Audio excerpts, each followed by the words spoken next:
Development Council, to mention just a few. The institution was formed in 1999 and after the merger of the South African Library, founded in 1818 in Cape Town, and the State Library, founded in 1887 in Pretoria. Now, to tell us more about his journey, we are joined by John Tsebe himself. John, good morning and welcome to Morning Live.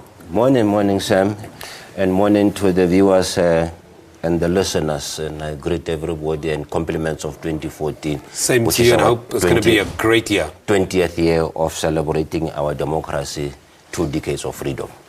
Take us back to how, just, enlighten some of us that don't know a little bit about your history. How did you end up heading up the National Library of South Africa? I ended up being appointed as the National Librarian of South Africa. I was the second National Librarian.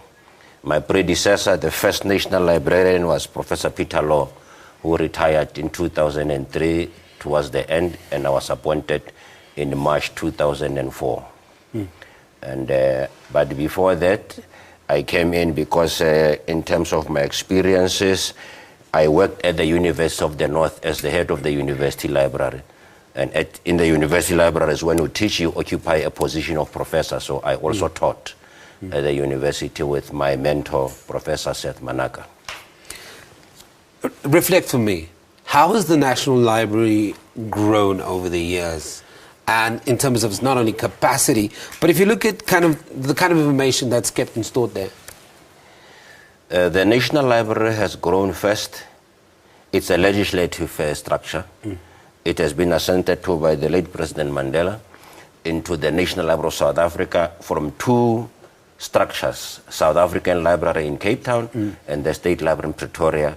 Now from 1999 is the National Library of South Africa. 1 national library, 2 sites. And we are not the only country, there are several other countries where they have got 2 sites of a national library. But looking back at that process of merging the 2, I mean, that's probably easier said than done. No, it's not easy. Measure is definitely not easy. I was just privileged because I was from the University of the North, where there were measures of higher education institutions. And in terms of the Higher Education Act in the transformation of higher education, I also play quite a significant role practically in the measure of institution. It can be a painful exercise for staff. So when I arrived, I found that Dr. Law, my predecessor, had started very good work. So I picked up the baton where he left it and started the measure. I must indicate that in the measure, human beings and human lives are affected. Always. And you have to take care of their psychological health. So what I did, I managed to raise funds from the Department of Arts and Culture and had a very intensive diversity and change management workshop to sort of revive the spirit and the humanistic approach to management.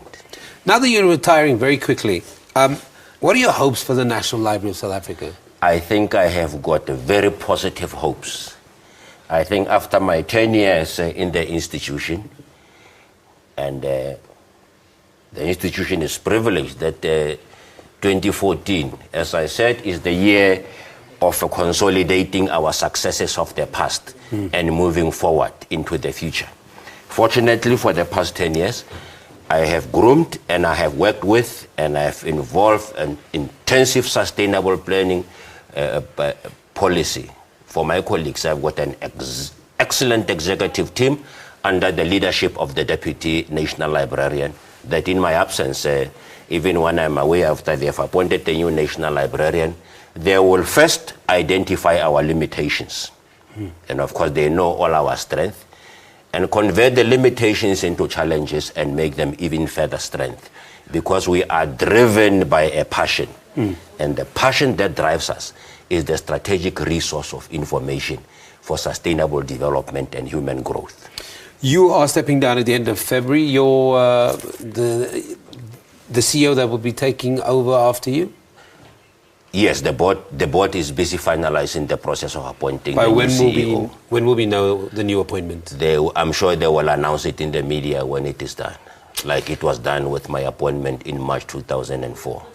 Mr. John Tsebe, thank you very much for joining us here on Morning Live, and thank you very much for the years of dedication and passion you've shown for that position. And often, I know it's been a bit of a minefield over the last couple of years, and you've highlighted some of them. But we wish you loads of luck now that you step into retirement. I think one of the things I heard you say was that you're going to be documenting your successes, the story over the next couple of years. The first one will be documenting a book in honor of my mentor, Professor Seth Manaka, who's the first South African black librarian in the country.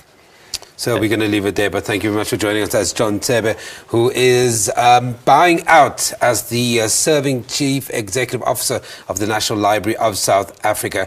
Of course, we now continue with our Cape Town guests, and it's one of those really interesting